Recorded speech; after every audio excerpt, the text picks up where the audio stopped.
Hey, it's Ariel. So, I just wanted to talk about some of my experiences with um, having trouble thinking after having a seizure and how I didn't know how to deal with that. And because of that, and not knowing how to, because I didn't know why I felt like I couldn't think, so I didn't think of, like, I didn't want to explain it to other people, like, oh, I can't think.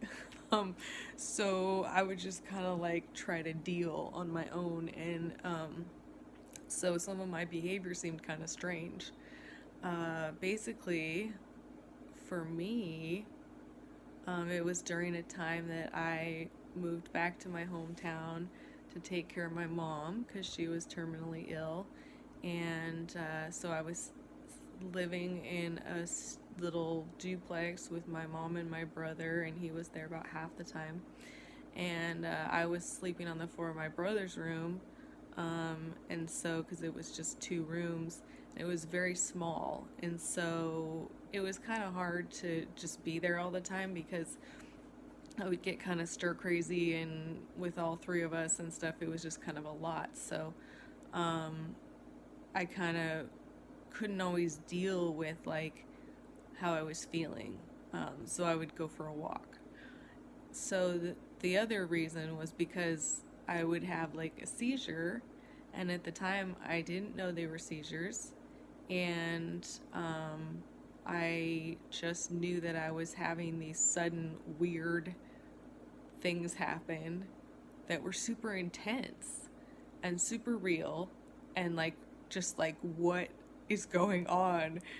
But I thought that if I told anybody, that they would just think I was crazy, because to describe in words that make sense to someone who's never had a seizure, you're describing it and relating it to something that is just not a seizure.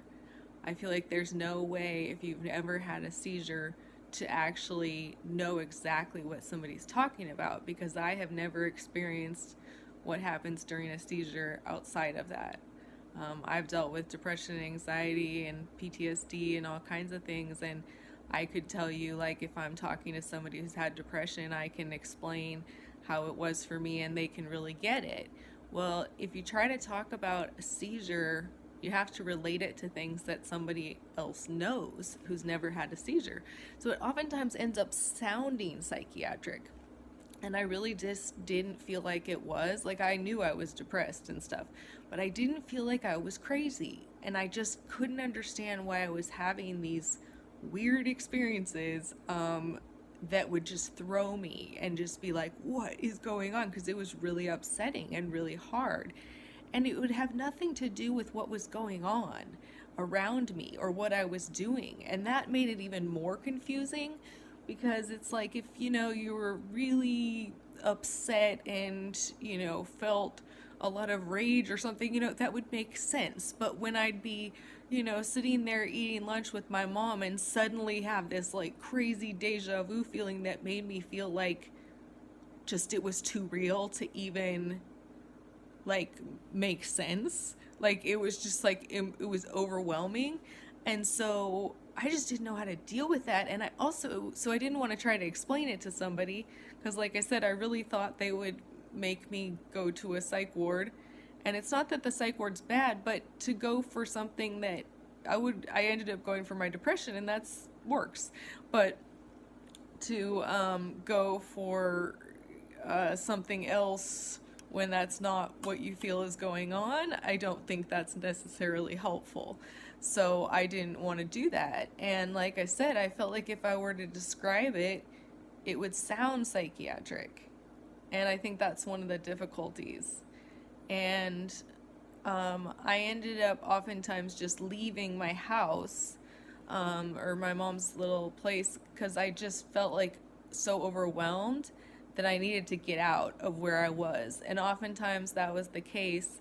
Sometimes they would happen in my sleep. So I'd wake up and suddenly just feel all these things. Like, for me, a lot of times it was a deja vu, and like a rush of fear, and then this just like feeling like everything was horrible and the world's gonna end. And it was just so overwhelming to like suddenly wake up and feel that way, that I just like get up and get out of there. Because even though it's like, you know, it's not necessarily to do with the room you're in or something, I think it's just a natural thing to want to leave somewhere that you suddenly feel like is unsafe and not understand why you feel like it's that way, but still just like, I need to get out of here. And also, I didn't know how to explain to people that I just felt like I couldn't think suddenly.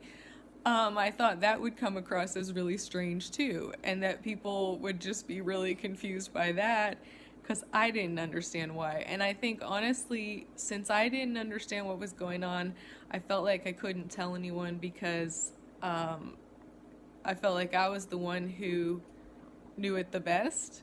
And if I were to explain it to somebody else, they would just totally not get it, because I didn't even know how to understand it myself.